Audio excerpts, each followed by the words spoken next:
Всем доброй ночи. Итак, друзья мои, сегодня у нас с вами символичный выпуск, 13-й по счету выпуск «Вопросы ведьме» и мои ответы. Дело в том, что я решила открыть вот эту серию видеолекций, дабы развеять определенные мифы, объяснить на самом деле, как все это происходит. Ну и собираю вопросы, которые задают люди или иногда глупые, невежественные люди пытаются как-то по-другому перевернуть ведовство, как им удобно. И мы с вами разбираем, что на самом деле есть, а чего нет. Вот перед вами два проводника, посредника между миром живых и мертвых. И начинаем свою интересную тему. Итак, первый вопрос. Ведьма вне политики. Ведьма не должна помогать воюющим. Ведьма не должна ничего отправлять. Ведьма не должна спасать. Чувствуете, да, камень в мой огород? Значит, есть такое выражение Маяковского, я перефразирую. По-моему, Маяковский сказал. Поэтому можешь ты не быть, а гражданином быть обязан. Вот я немножко переделаю. Ведьмой можешь ты не быть, а порядочным человеком быть обязан. Когда в стране идет война и гибнут люди, когда ты можешь чем-то помочь, когда маленькими силами можно перевернуть гору, знаете, когда КамАЗ застревает в грязи, и люди начинают толкать. Если там 2 человека, они, конечно, его не вытолкают. Если там человек 40 соберется, я думаю, что смогут каким-то образом продвинуть с места эту машину. Вот страна, народ – это примерно такая же картина. Есть такая армянская поговорка: если село встанет, то бревно сломают. То есть могут разломать даже бревно, если село решит, встанет и будет действовать. Вот по этому принципу руководствуется каждый достойный человек, который помогает своей стране, своим ребятам. Когда началась война в Арцахе, я пыталась помочь, чем могла. И защиты выставляла, и все на свете, и от плена, и прочее. Потом началась у нас война. Можно назвать по-разному, это война. Военные действия. Я не помню, вот сколько суток я не спала. У меня голос осел. Я была вот просто уставшая, выжатая. Мне нужно было успеть, мне нужно было дать людям защиты от плена, от ранений, от ран. Если помните, у меня огромное количество этих работ. Чтобы успели отвезти в госпиталь, чтобы человек живой вернулся, чтобы дала себе знать, отправить стражника следом.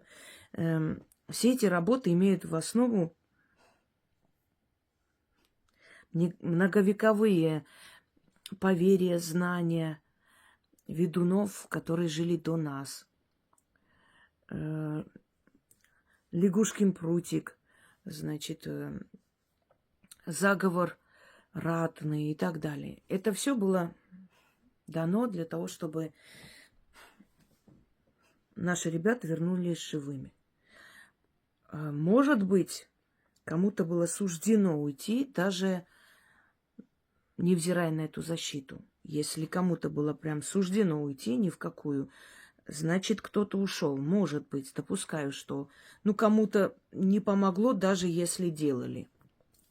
Но если из 1000 людей, это я самое меньшее беру, если из 1000 человек вернулись 900, это уже большая работа, согласитесь. Потом ведьмин купол, который я оставлю людям и совершенно даром, который тоже вернул и возвращает, и еще вернет многих живыми. Даже в таких местах выживали, в которых просто было невозможно, невероятно выжить. Но они выживали. О чем это говорит? Это говорит о том, что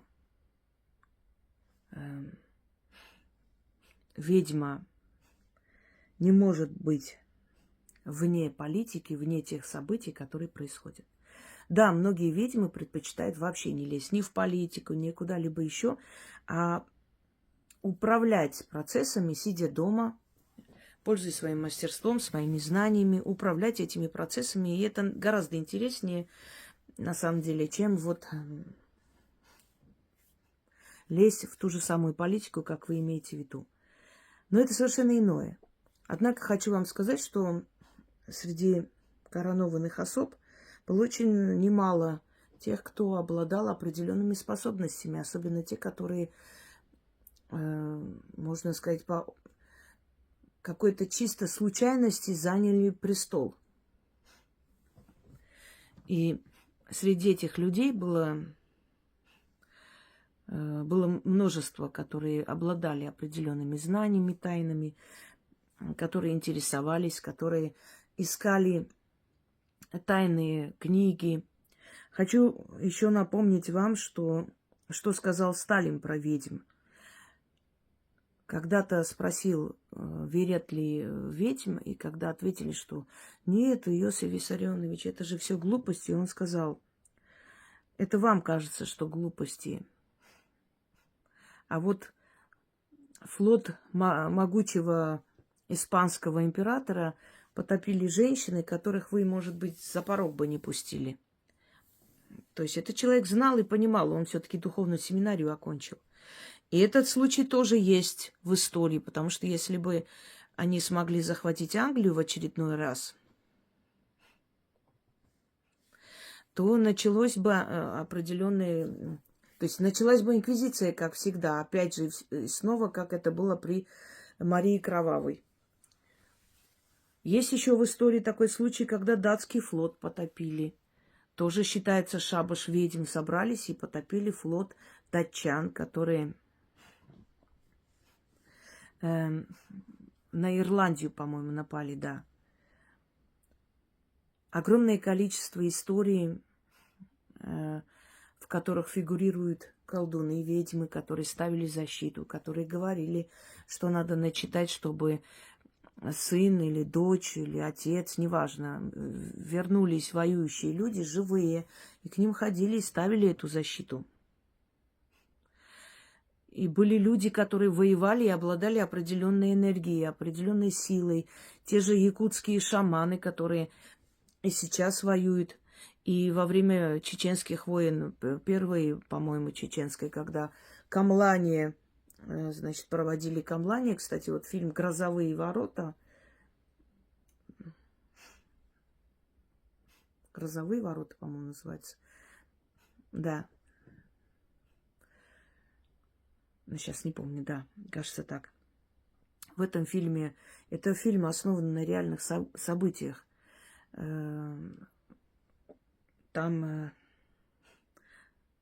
якут начал камлание, и присоединились некоторые из ребят, а кто относился к этому скептически, они погибли. А потом рассказывали, что хотите верьте, хотите нет, но те, которые участвовали в этом камлании, повторяли за ними слова, даже не понимая их смысл, они остались живы. Следовательно, ведьма такой же человек. Ведьма имеет двойную жизнь. С одной стороны, она живет в мире духов, в потустороннем тонком плане. С другой стороны, у нее есть паспорт, она гражданка какой-либо страны. Она платит этой стране налоги. Это дань, это откуп этой стране.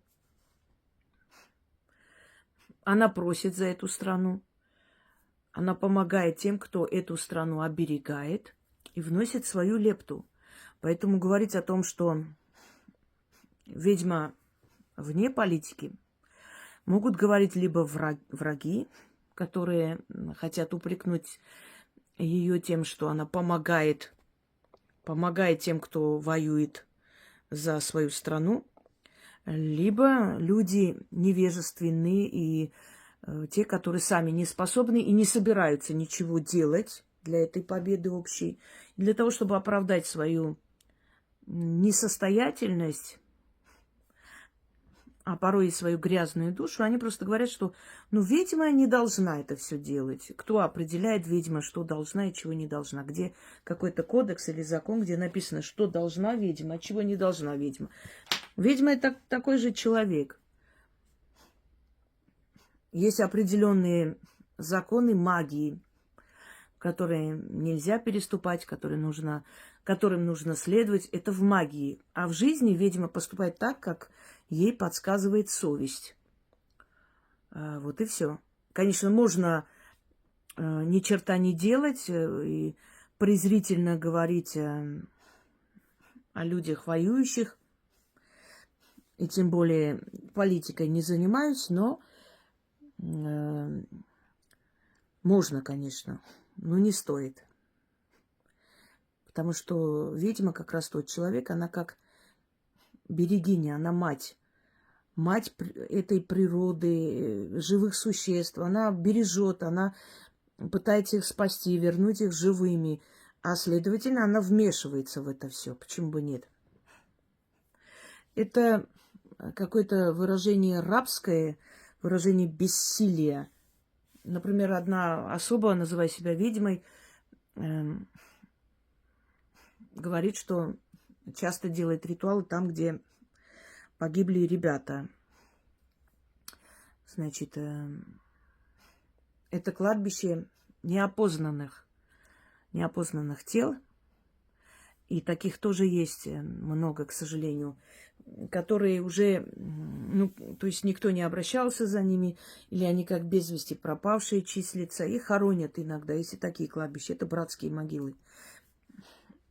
И вот эта дама, называющая себя ведьмой, знаете, как называет эти кладбища? Кладбище безродных солдат, безродных. Она считает, что ребята, которых родители, может, до сих пор ищут, они уже захоронены где-то, они безродные. Не без вести пропавшие, не безызвестные, то есть неизвестные, это неправильно сказал, а безродные. Но если человек так презрительно говорит о тех, кто защищает роды и дает им возможность продолжиться, человек называет себя безродными, то есть их, естественно, что этот человек не будет не помогать этим ребятам, и тем более говорить, что ведьмам туда вмешиваться нельзя. Ведьмам нужно и можно вмешиваться везде, где требуется их помощь. Если эта ведьма настоящая, если у нее есть душа, если она человек, то она будет это делать. А те, которые играют в ведьму, они могут себе и кодексы придумывать, и какие-то правила. Это их дело. Играть в магию и быть – разные вещи. Далее. Вопрос номер 2. Ведьма не вступает в конфликт с другими ведьмами. А напротив, может выступить в защиту. Все правильно. С другими ведьмами в конфликт ведьма не вступает. А с аферистами, да, вступает. С самозванцами вступает в конфликт. Особенно, если она знает прошлое этих людей, которые себя называют ведьмами, которые были никто. И звать их было никак. И в какой-то момент эти люди себя объявили ведьмами. Может вступать. Моя прабабушка палками и камнями выгнала такую аферистку из села, которая обманывала людей. Якобы какие-то видения видела, что-то еще. Она просто пришла и, избивая ее, выкинула из села. С ведьмами ведьма не конфликтует. Если они равносильны, у каждого из них своя база людей, своя работа, свои дела. И если они видят друг в друге силу, неважно, кто сильнее, кто чуть... Ну, есть 3 категории ведьм, об этом мы уже говорили. Те, кто начинающие, это не те, кто учится в каких-то ведовских школах, а те, кому это дано, кто... как вам сказать, продолжитель ведовского рода. 2 категория – это средние. Средние, значит, представляете, уже забыла. Ну, средняя ступень ведовства.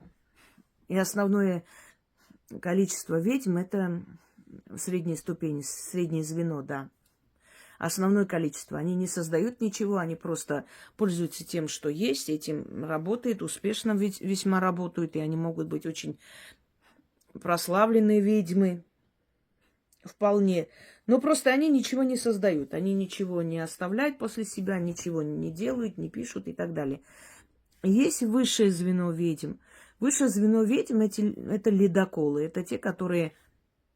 Новаторы – это те, на которые летят эти шишки. Сначала их осуждают, как Индира Ганди сказал, нет, Махатма Ганди. Сначала тебя не воспринимают всерьез, потом над тобой смеются, потом начинают с тобой бороться, а потом ты побеждаешь.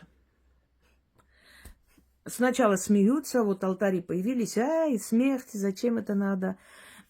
Потом, значит...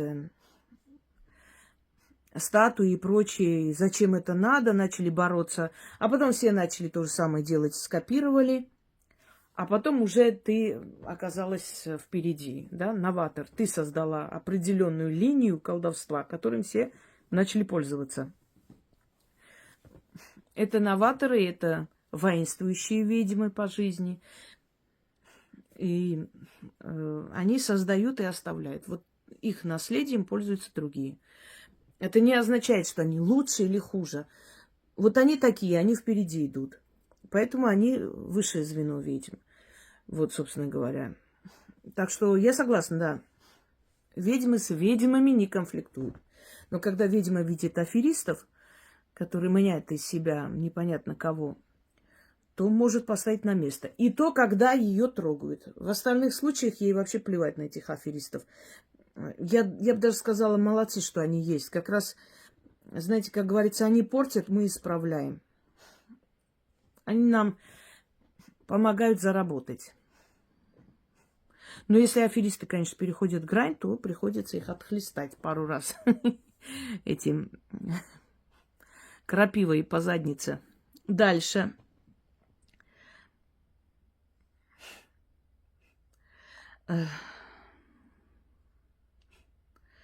Значит, порча на смерть. В каких случаях делается порча на смерть? Если именно на смерть, не на мучение, не на денежный застой и так далее, именно на смерть. На смерть делается в тех случаях, когда человек действительно представляет собой опасность, либо мешает работать, то есть не дает работать, все время вмешиваться. То есть от него можно ожидать нечто нехорошее. И для того, чтобы до этого не дошло, убирают в сторону. Смертная порча – это очень энергозатратная вещь. И те, которые берутся якобы всем подряд делать смертные порчи на заказ, это люди абсолютно никто. И звать их никак. Во-первых, смертную порчу не так легко делать. Во-вторых, они рассчитывают на то, что не будут жаловаться эти люди, потому что, ну, кто будет говорить? Я заказал смертную порчу там своему зятю, своему соседу и так далее. Кому это надо, чтобы вся эта переписка вышла наружу? Поэтому они ничего не говорят. Чтобы навести смерть, это нужно убрать и защиту рода, и того хранителя, который есть за человеком. И вообще, можно ли убрать? И это еще не говорит о том, что тебе позволят его убрать. Что он в этом вопросе, в этом конфликте виноват на самом деле. Мало ли кто что говорит. Каждый приходит себя оправдывать. Поэтому на заказ, без рассмотрения, без понятия, заслужил человек эту порчу или нет, делать смертные порчи, как конвейер. За свою жизнь ведьма может делать несколько смертных порч. И то личным врагам, и то, когда они действительно мешают ей жить. Поэтому все остальное фикция. Сила дается разумным. Если бы делали смертную порчу налево-направо, всем подряд, то наш мир бы перевернулся. Дальше. Экзорцизм. Про экзорцизм я уже снимала. И, кстати говоря, если вы посмотрите «Нечистая сила», почему она приходит, я там объясняю, что вот любое явление нечисти и подселение – это все-таки наказание человеку или его роду. Это надо очень сильно нарушить все законы мироздания, чтобы внутрь человека кто-то подселился, демоническая сущность или мертвец. Это может быть нарушение границ мертвого мира, это может быть неправильное поведение на кладбище, это может быть страшная вещь, где-то убийство, где-то, знаете, например, я знала женщину, которая во время войны принимала роды и детей душила. Душила этих детей для того, чтобы лишний род не кормить. А потом у нее начались страшные вещи. Она стала одержима. И потом ее долго вроде бы лечили психушки. Потом Советский Союз развалился, эти психушки непонятно как работали, ее выпустили. В общем, она была не в себе, она была одержима. Почему она это получила? Ну, потому что она совершала эти ужасные вещи, и поэтому разрешили ее душу терзать. Но здесь нужно помнить, что одержимость и подселенец немножко разные вещи. У ведьмы есть подселенец. Когда говорят, ведьма должна работать на личной силе, значит, говорю вам всем и запомните на всю свою жизнь. Личной силы нет ни у кого на этой земле. Личной своей силы не существует. Если человеку дали силу ясновидеть, помочь, отчитать, исцелить, это не его личная сила. Это сила, которая дается от разных энергетических полей, от богов, от темных сил, неважно. Это не личная сила. Нет личной силы. Эту тупизну выкиньте из головы. Это работает на личной силе. Какой личной? Кто ты, чтобы иметь личную такую силу, чтобы кому-то помочь, чью-то судьбу менять? Ты никто. Ты кости, мясо и кровь. И больше никто.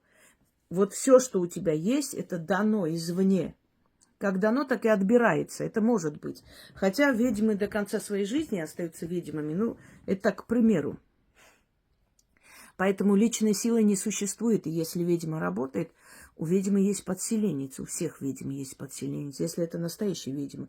Это подселенец внутри подсказывает, кто пришел, что у него за жизнь, как. Он связывается с такими же духами, и тебе на подсознательном уровне передает идеи, мысли, открывает судьбу человека. Это не ты видишь. Это подселенец твой внутри тебя. Это та самая сила, которая есть. Еще есть родовая сила. То есть сила рода – это некий дух, который помимо души ведьмы, еще тот самый дух рода, который живет с этой ведьмой. Об этом уже говорилось. Набирается опыт, а после смерти этой ведьмы вселяется, подселяется внутрь другой ведьмы, там внучки, как правило, точно так же живет, через некоторое время с этим всем опытом, знанием выходит, когда та умирает, идет к другой внучке. Поэтому у ведьм вековая мудрость, потому что внутри них очень старая некая сущность, помимо их души, что она может быть старой. Вот эти все силы, которые внутри ведьмы, а их много может быть. Там может быть целый легион этих сил, которые внутри нее живут. Одна сила отвечает за ясновидение, другая сила помогает видеть осознанные сны. Третья сила дает указания, кого как чистить и так далее. Как там при белое солнце пустыни. Одна жена любит, другая носки стирает, третья детей рожает. Вот это примерно так. То есть внутри может находиться много сил. Но они не мешают этой ведьме, она неодержима.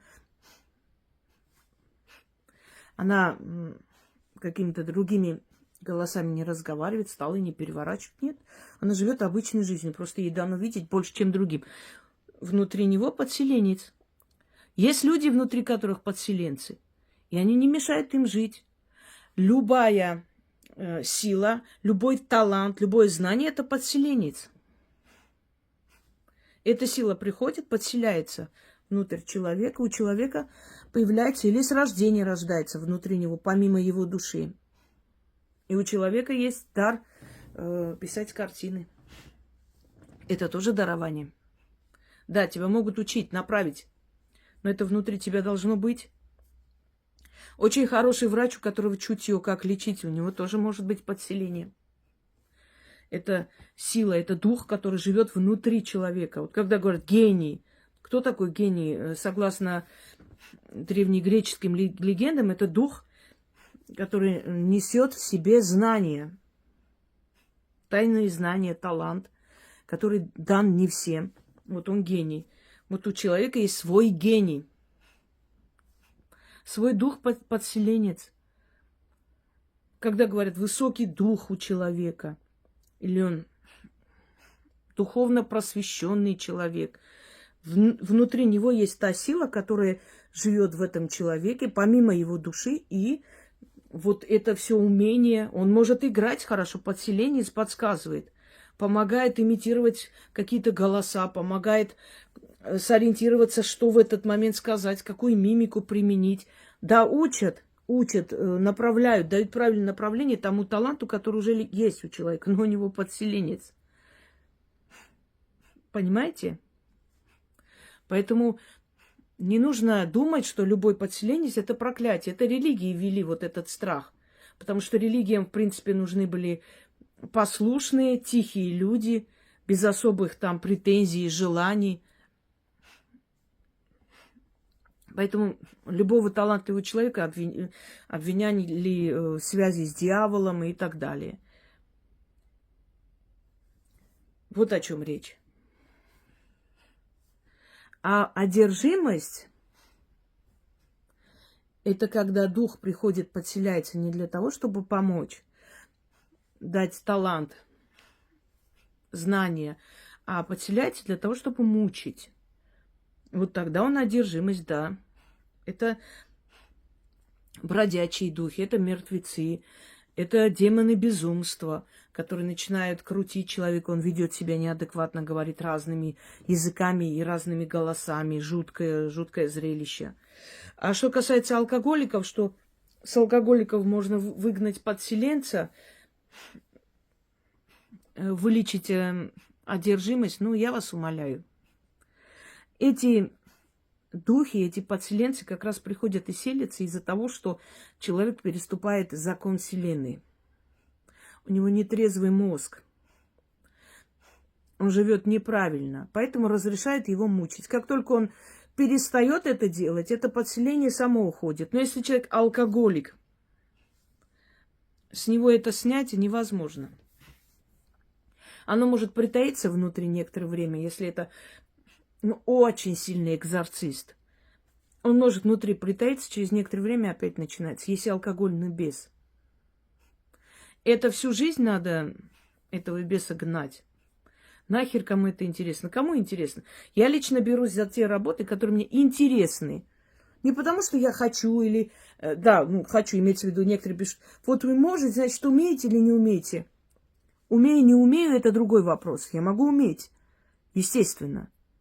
Но я не хочу. Почему? Ну вы же можете. Потому что не хочу, мне это не интересно. Я не хочу на этого алкаша тратить месяцы. годы. Нахер он мне нужен? Я лучше помогу человеку, вытащу его из беды, и я знаю, что от него есть толк мирозданию, чем какому-то алкашу буду посвящать, не знаю, месяцы, и слышите это нытье, что он опять запил. Я делала это одно время. Потом мужчина в тайне от жены мне позвонил и говорит: я тебя очень прошу, сними с меня этот запрет, я не могу пить. Я хочу погулять, я хочу поразвлечься там, и не получается. Сними, пожалуйста, запрет. Вот они. У них в мозгах это не снять. Через некоторое время они возвращаются к этому всему. И это что, вечно надо снимать? Вечно надо спасать этого алкаша? Зачем его никчемная жизнь, если за это время я могу помочь вполне нормальному человеку? Согласны? Давайте дальше посмотрим, что у нас еще за вопросы. Значит, кто-то такую мысль озвучил, что Иисус был первый экзорцист. Начнем с того, что есть очень много версий о том, что Иисус был собирательный образ многих учителей, которые приходили, были отвергнуты. Я, например, допускаю, что он был как человек, существовал этот человек, да. Но очень многое приукрашено, естественно, переделано. Кроме всего прочего, многие говорят, что он не был убит, что он как раз избежал казни. Была Библия гностиков, за которых жгли их, где совершенно другие версии жизни Иисуса Христа.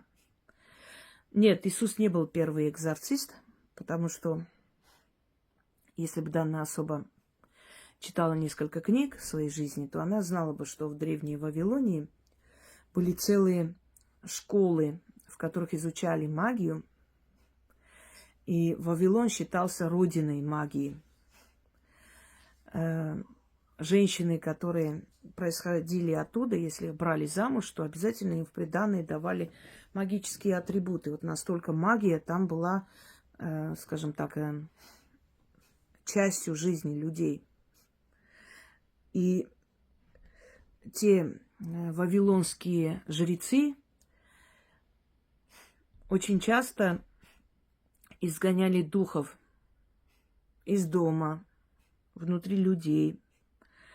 Очень часто есть и египетские, естественно, жрецы, есть определенные истории, написанные на папирусах, где сказано о том, что сняли, значит, с человека этот злой дух и выкинули в воду.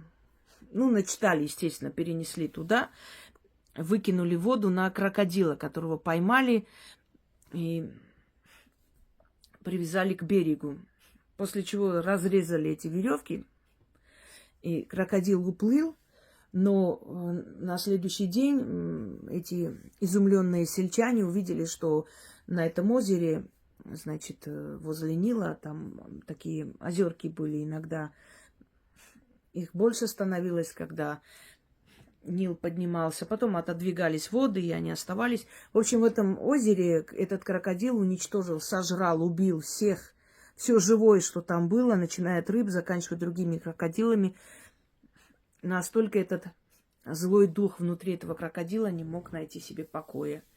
Ну, уж говорить о жрецах африканских культов, тем более не будем. Так что я бы посоветовала данной особе немного изучить историю и почитать несколько книг, кроме азбуки, чтобы понять, что до Иисуса изгнание духов из людей практиковали много-много тысяч лет до нашей эры. Дальше. Бесноватые в церкви. Я хочу сказать, что, конечно же, есть бесноватые. Не только в церкви, везде они встречаются. И издревле о них очень много написано и сказано. Но если один действительно был такой бесноватый за столько лет, какие кадры я смотрела, все остальные отрабатывают свой хлеб, который дают им в монастыре. И рекламируют, естественно, своего батюшку. Потому что каждый раз они приходят, падают в истерике, кричат, дергают себя, а потом через некоторое время приходят вновь. Значит, это либо притворщики, которые знают, как нужно подыграть священнику, чтобы дальше там жить и пользоваться этими благами. Либо психически больные люди, которые действительно такое вытворяют, но из-за того, что они как бы нездоровы, и их судить за это нельзя. Что касается того, что в церкви им плохо становится из-за запаха ладана и песнопения, хочу сказать, что это полная чушь, потому что ладан и песнопение практиковались во все времена, и в христианство они пришли точно так же из язычества. Храмовое пение, восславление богов, окуривание ладана, фомиама и так далее. Вот этот ладан окуривали и в тех храмах, в которых обитали злые боги. То есть и злых богов тоже чествовали когда-то вот этими песнопениями и ладаном. Но почему-то там никто в обморок не падал из этих жрецов, и из-за ладана эти боги не убегали из своих храмов. Это говорит о том, что ничего материальное темных сил не пугает. Ни металл с видом крест или что-либо еще, ни изображение, как икона, ни окуривание ладана, ни что остальное. Может быть, они притаятся некоторое время. Так бывает. Не из-за того, что они боятся этого всего, а потому что не хотят уходить и видят, что пытаются их вытравить оттуда разными методами. Они могут притихнуть до поры до времени. Их пугает слово, в котором есть могущество, есть ключ, имена тех сил, которых они боятся, которые для них авторитет. Ну и если человеку дано разрешение, и он приходит к ним как посредник между теми силами, которые намного выше, то есть он приходит от лица его начальства, скажем так, грубо говоря, и говорит, что твой начальник сказал, что ты отсюда убрался. Если не уберешься, он тебя накажет. Вот тогда он уходит, да. То есть отдельные личности, которые могут заниматься экзорцизмом, изгнанием подселенцев, тех подселенцев, которые мучают человека. И крючит, плохо становится не от ладана, ни от чего-то еще. Я вам могу привести много примеров, когда колдуны спокойно стоят на службе, спокойно заходят в церковь, спокойно забирают все, что нужно, их не крючит, они не падают и не бьются башкой об эти полы. Хотя многие считают, что внутри них живут бесы. Не так ли? Дальше.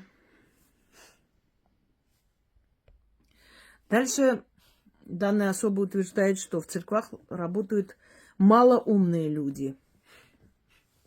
Ну или шизанутые. Позвольте вам напомнить, что в каждой организации есть малоумные люди, есть многоумные люди. Церковь когда-то во времена потери государственности заменяла многим народам некое подобие государства. Открывала школы, не давала забывать язык. Если сядем и посмотрим, то письменность у всех народов практически придумали и создали церковные люди, монахи. У монахов была возможность читать, писать, просвещаться, получить образование. Далее. Церковь может быть очень дипломатична, потому что они веками вели переговоры между своим народом и завоевателями. И тем самым оберегали свой народ от окончательного уничтожения и от порабощения и от развала полностью государственности. Поэтому говорить, что в церкви работают неумные люди или шизанутые, ну, это удел жалких существ. Для того, чтобы о чем-нибудь размышлять, надо об этой теме подходить беспристрастно, без презрения, без как бы внутреннего. Ну, мы говорим сейчас о невежественных людях, которые не знают историю церкви, понятия не имеют, сколько раз патриархи просто управляли государством вместо царей, когда те были в походах, когда те были в рабстве, и как вели переговоры, и как оберегали свой народ. Поэтому обо всех церковных людях говорить, что они не в себе или там они глупые, ну, это не просто неправильно. Это говорит о малограмотности и узкомыслии данного человека, поэтому обсуждать тут не о чем. Дальше. Целителей нет, кругом одни шарлатаны. А целители в прошлом. Нет, не согласна. Целители есть. Однако целительская линия не особо уже развита, потому что целители, мы об этом уже говорили, целители были нужны, когда медицина была на нуле. Когда людям было нечего терять, и из 10 человек 8 могли спастись целительством. А когда пришло время, что медицина стала на более такой высокий уровень, то зачем рисковать и начитывать несколько недель над человеком, если можно просто сделать укол, и этот человек вернется к жизни и спасется. Вот о чем речь. Целительство не то, что его нет, оно просто уже не актуально. А те, которые советуют лечить геморрой, засунув в задницу огурец, конечно, это аферисты. Мы не о них говорим. Далее. Золотые зубы от покойника имеют большую ценность в магии для ведьмы. Тогда мародеры тоже могут сказать, что разграбление могил имеет большую ценность для культуры и просвещения народов. Это одно и то же. Все, что лежит там, все драгоценное, что лежит на кладбище, на земле мертвой, это принадлежит смерти. Это знает даже маломальский грамотный человек, что ничего на кладбище подбирать нельзя. А чтобы оправдать свое мародерство, можно, конечно, придумать все, что угодно. Да, зубы мертвеца очень ценные, конечно. Особенно, если они золотые, и из них можно сделать какое-нибудь колечко. Они прям ценные. Угу. Если в этом отношении, да, очень ценные, конечно. Но за эти золотые зубы придется отдавать очень много жизненных сил, и иногда и жизнь отдают за мародерство, которое происходит на кладбище. За зарывание оттуда черепов, костей. То есть это кощунственно, это неуважение к смерти, это нарушение границ между живыми и мертвыми. И поэтому здесь ничего ценного и хорошего быть не может. Это очень чревато. Иногда мир мертвых быстрый на расправу, иногда немного ждет. Всему свое время. Далее. Это мне выписали все эти вопросы, которые где-то там затрагивались. И вот целый список я читаю вам и отвечаю. Значит,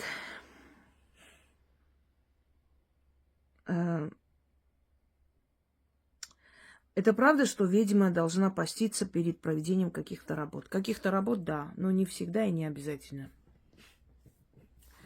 Если там сказано, что надо поститься, то да, потому что определенный пост, он усиливает внутри энергию, концентрирует.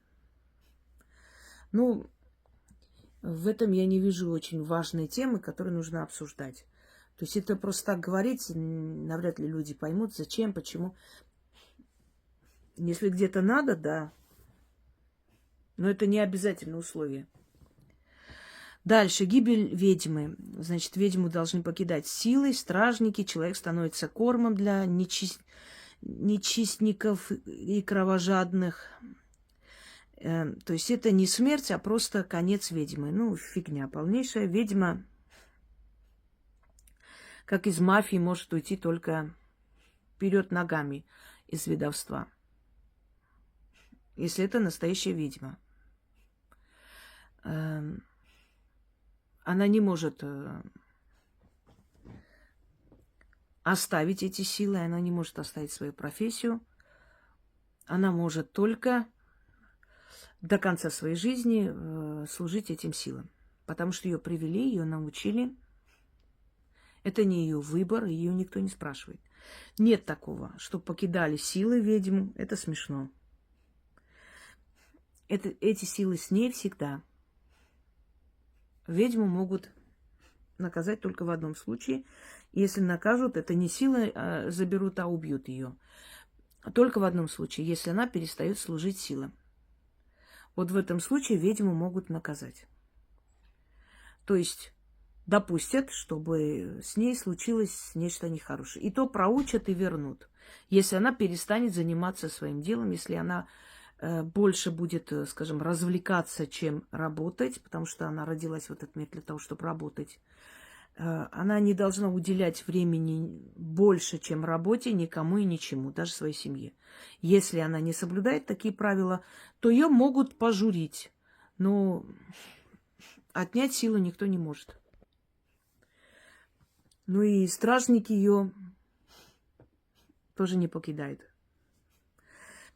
Никаких кровожадных и никаких нечестивых она не становится жертвой. Если ведьма перестала выполнять свою функцию и силы так решили, то они ее просто убивают физически для того, чтобы эта сила могла передаться другой ведьме, которая этим будет заниматься. Так что это все чушь собачья. Такого нет. Дальше посмотрим, что еще у нас за вопросы. Есть такое понятие, как слабая ведьма. Сущности с такими делают, что хотят, кошмарят, издеваются, гнобят.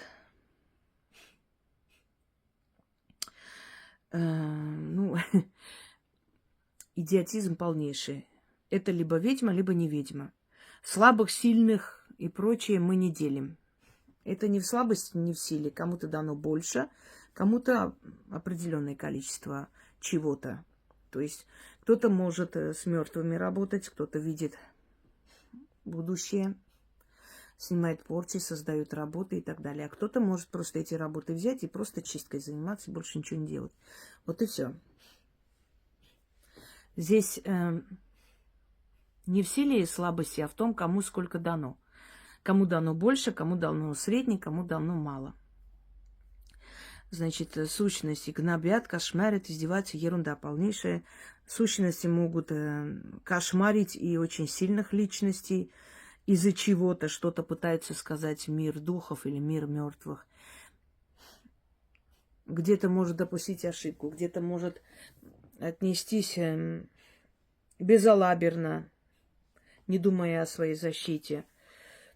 Сущности могут прийти, если это очень сильная сущность, не хочет уйти от человека и с ним работает долго, а он сопротивляется. Это чушь какая-то. Сущности приходят ко всем, и к обычному человеку, и к ведьме могут прийти. Это не показатель силы или слабости. По-разному может случиться. Сущности могут прийти, если человек приходит в такое место, где живут эти сущности, и помогает этим людям, живущим там, избавиться от них. В этот момент тоже эти сущности могут себя проявить. Они могут уронить полку, они могут уронить там, или ножи могут лететь в сторону этого человека. Это же не означает, что она слабая ведьма или сильная. Это означает, что эти сущности себя так проявляют. Они сильные, они не хотят уйти, они протестуют, они что-то там. В общем, война некая начинается с ними, и поэтому, наоборот, кошмарить могут и очень сильную ведьму. Именно потому, что она имеет с ними дело, и она в поле их зрения. А если ты никто, звать никак, и никому ты не интересна, эти сущности тоже тебя не помнят, не замечают и не интересуются тобой, потому что ты никто. Как говорится, враги есть только у сильных. То же самое. Враги и в мире духов, и среди людей есть у сильных личностей. Слабый несчастный человек, бесхребетный, кому интересен, чтобы с ним бороться, согласны? Дальше. Значит, данная особа говорит, что предметы колдовства можно запросто раскидать по дому простым людям, кто проживает рядом с ведьмой, и ее гостям ничего не навредит. Честно говоря, не совсем поняла. Ну ладно, первую часть. Хочу сказать, что именно из-за таких лживых, больных на всю голову существ создается впечатление, не самое правильное впечатление о ведьмах, что ведьмы просто людям разбрасывают какие-то атрибуты, какие-то проклятия и так далее. Просто от нечего делать. Вы только прислушайтесь. Ведьма может разбрасывать после колдовства и порчи какие-то предметы людям. Зачем? Если этот человек тебе ничего не сделал, для чего разбрасывать эти все? Ну, это... Я считаю, что такие люди, они душевно больны, их нужно лечить. Нет. Все в колдовстве, в магии поддается логике. И нет нелогичных каких-то действий. И никогда не было. И не будет. Поэтому это полная чушь.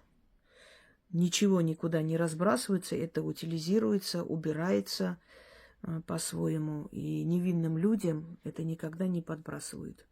Так может говорить только сумасшедший и больной на всю голову человек. Дальше. Так, далее. Значит, подняться по карьерной лестнице, выиграть суд, смена места жительства и так далее помогают следующие силы.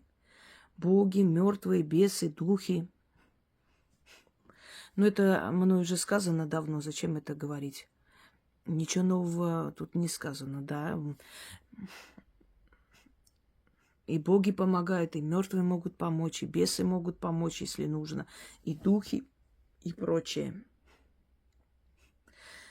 Ну, к темной стороне магии лучше, конечно, не имея практики и силы, не обращаться, но к остальным, если есть руководство правильное.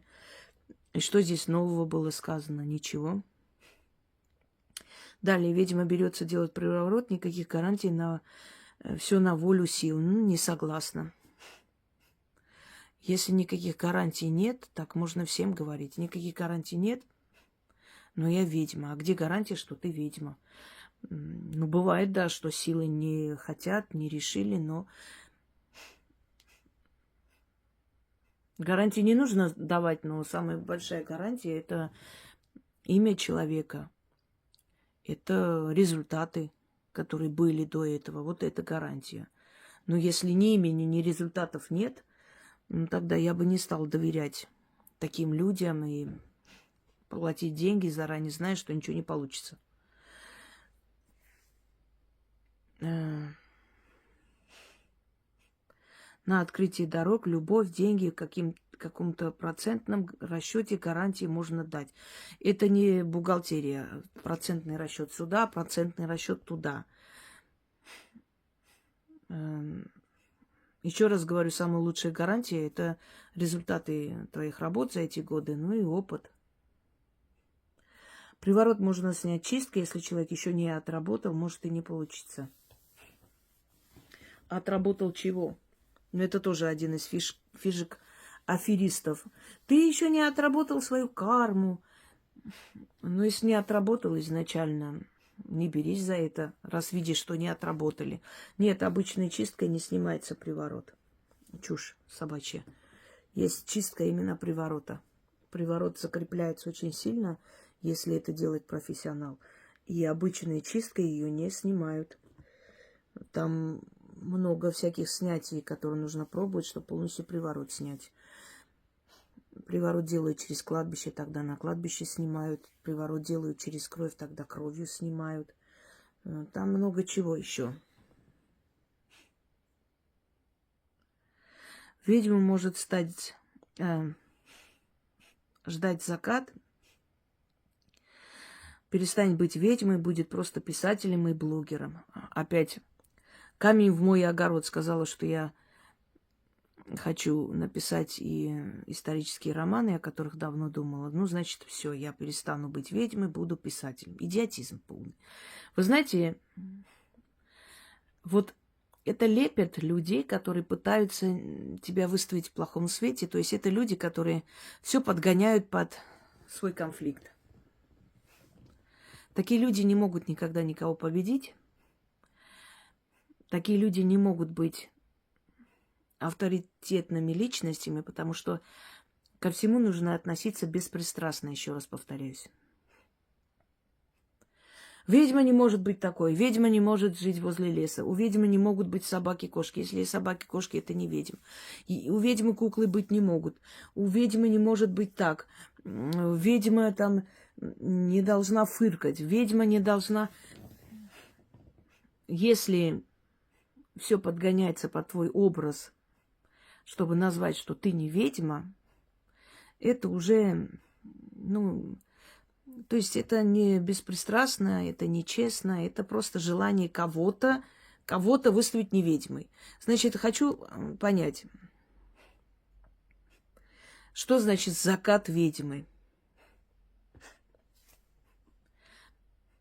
Эта ведьма первая вас всех научила, что такое алтарь, что такое работа с чурами, что такое работа со статуями, что такое работа с духами, что такое составление ритуала, что такое заговоры, что такое книги, которые можно издать, оставить своим потомкам.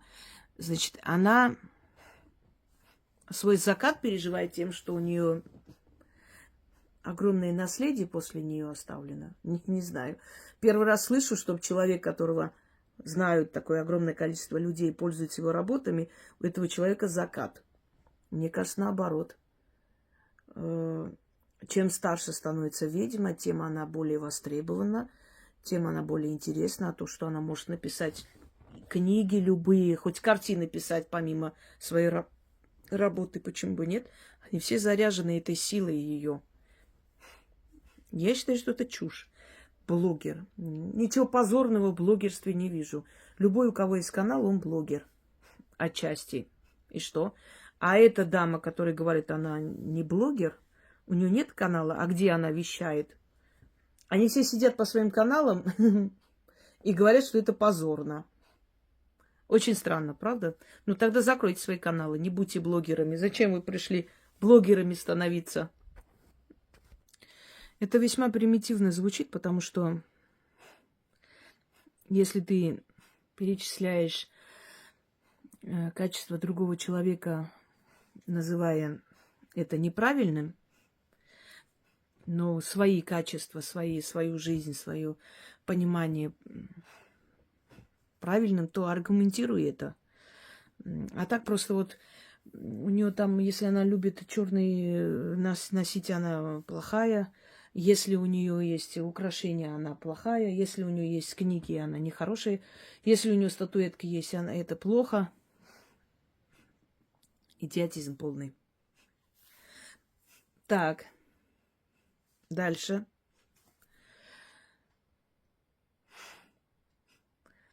Если человек обратится за помощью к ведьме, она проведет ритуал, и человек проявит нетерпение, то все может рухнуть.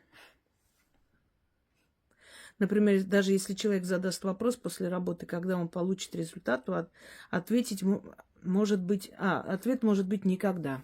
Нет, неправильно.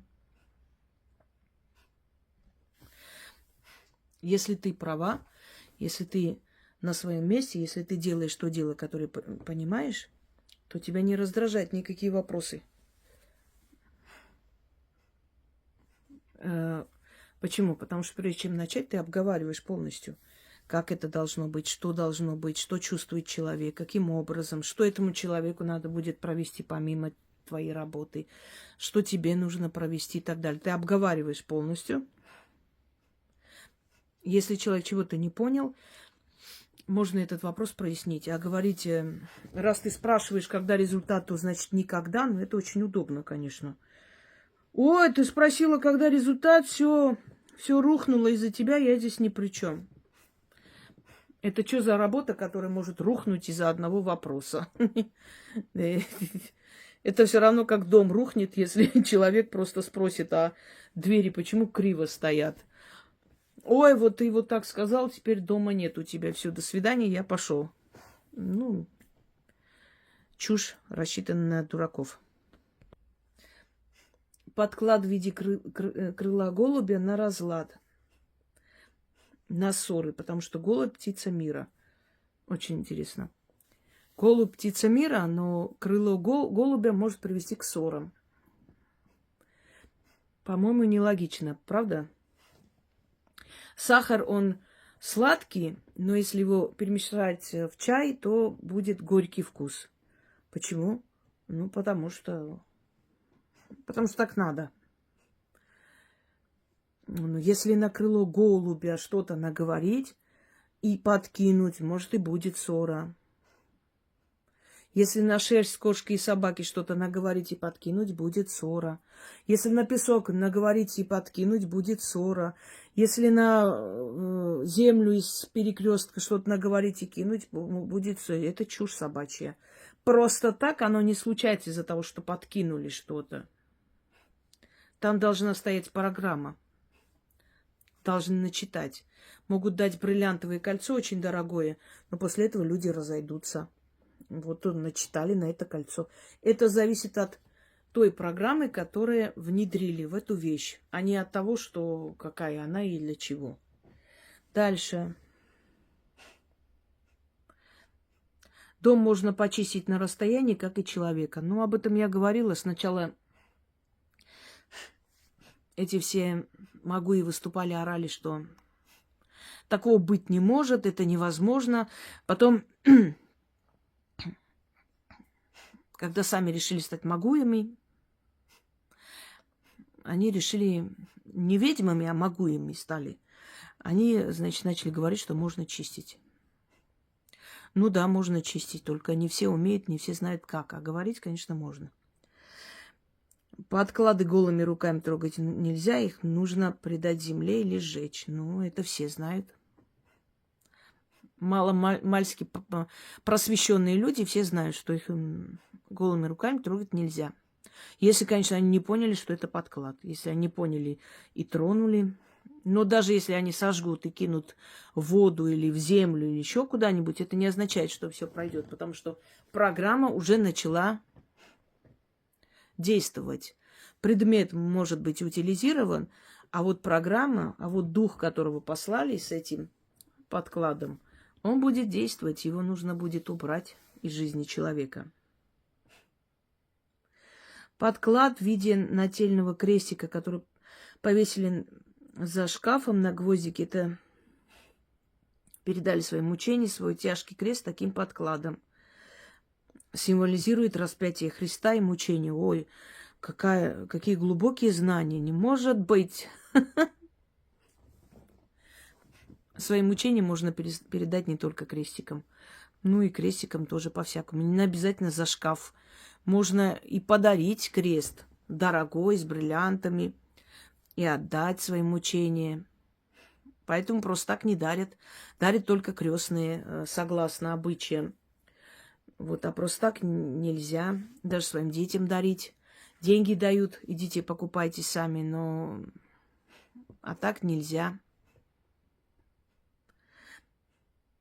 Подклад для тех, кто находится под защитой ведьмы. Не сработает, еще хуже будет. Ну, если это под защитой ведьмы, то да.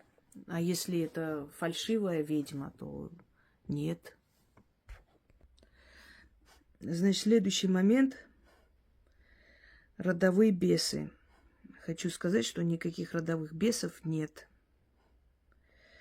Это силы рода, о которых мы уже говорили. Если кому интересно, смотрите мой ролик «Древо бесов», и вам станет понятно. Нет никаких родовых бесов, это новоделы, придуманные в 90-е годы, точно так же, как один из недавних направлений, то есть древнее направление веретничества, которое уже не актуально, воскресили в 90-е в таком безобразном виде. Понимаете, поэтому я не помню, кто сравнил какую-то поговорку: пожар уже закончился, а воду все несут. Вот из той серии. Уже нет смысла сопротивляться никакой религии, потому что как бы это раньше принуждали и крестили, но веретничество до сих пор кто-то сохраняет, до сих пор кто-то в оппозиции. Зачем это нужно, если тебя уже никто не принуждает жить под властью этой религии? Значит, сонный паралич не имеет к магии никакого отношения. Камень в мой огород. Про Альбасту. Это физическое явление и так далее. Но когда я снимала этот ролик, я сказала, что ученые это называют как бы парализует все тело от какого-то страха. Мозг дает сигнал телу, тело парализует, чтобы мы ничего не сделали с собой и прочее. Но это объяснение ученых. Если эти люди хотят наперекор мне все называть не магией, как, например, одна сумасшедшая больная сказала, что карты это просто куски бумаги и больше ничего, не понимая, что там есть символы древние, не понимая, что за картами стоят силы, которые приходят, которых мы призываем этими картами. Но для того, чтобы облаивать чужой труд, можно сказать, что сонный паралич это не имеет к магии значения. Ну, так говорят ученые. Но если человек, который называет себя ведьмой, и так говорит, ну, значит, она ведьмой не была ни разу, ни один день в своей жизни. Знаете почему? Иногда я наблюдаю такой феномен, они сомневаются вообще в существовании духов и высмеивают это. Знаете почему? Они их не видели. Следовательно, они не могут иметь отношения к магии. Вот они не имеют отношения к магии, да. Никакого. Они в это не верят. Не верят, потому что не сталкивались. Не сталкивались, потому что они к магии не имеют отношения. И, естественно, они ищут объяснение совершенно вне магии, что меня не удивляет. Немного поговорим об облике демонов. Демоны Гаитии. Это средневековый гримуар, «Малый ключ Соломона» называется. Там изображаются страшные чудовища. Считаю, что демоны именно так и выглядят. Хочу вам сказать, что демоны могут принимать любое обличие, поэтому правы и те, кто говорит, что они безобразны, и те, которые говорят, что они прекрасны. Потому что они могущественные сущности, они могут принимать различные обличия. Кроме всего прочего, многие путают демонов еще и с низменными духами, которых называют вампирами, кровожадные сущности. Это те, которые обитают, то есть обитатели нижних астралов. Поэтому они могут выглядеть безобразно и страшно. Почему их так изображают, определенных демонов? Ну, значит, они пришли в таком обличии и их так изобразили. Могут ли они иметь такое обличие? Да. Могут ли они иметь обличия прекрасные? Да.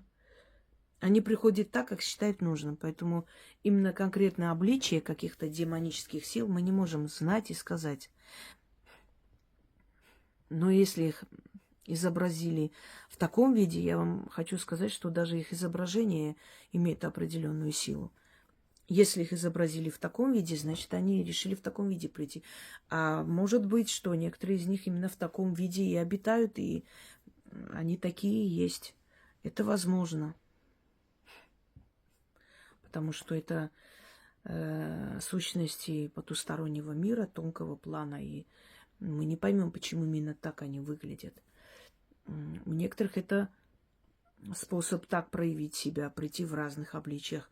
Некоторые всю свою, то есть со дня своего создания такие. Есть астральные чудовища, есть, еще раз говорю, обитатели тонких миров, и они все такие безобразные, могут выглядеть. А есть вторая суть демонов. Это прекрасные, красивые, сверкающие, тоже правда. То есть здесь неоднозначно, невозможно говорить, такого нет.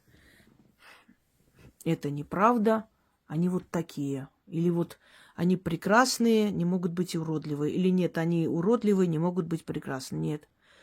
Они могут принимать разные обличия.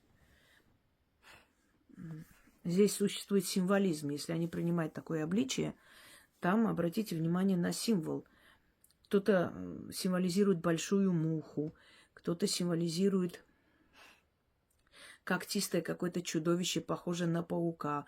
Они символизируют еще и свои функции. Например, паук может означать, что оно, это демон хитроумия, разума, значит,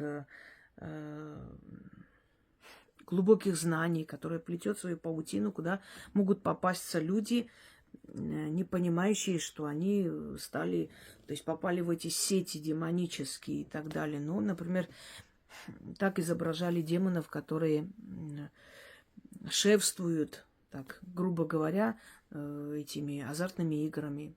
Вот они притягивают, тянут свою паутину человека. Демоны могут быть и добрые, и злые, они разные. Это религии считают демонов вне закона, демонов, скажем так, злыми духовными сущностями. А на самом деле они могут и добро творить, и зло творить, и смотря кому что они хотят дать. Вот о чем речь. Итак, друзья мои, я думаю, что на сегодня мы с вами достаточно раскрыли вопросов, которые адресованы были мне лично или косвенно, или просто люди попросили раскрыть. Будем продолжать, конечно, эту серию, потому что она поучительная, интересная, и очень много нужного узнаем.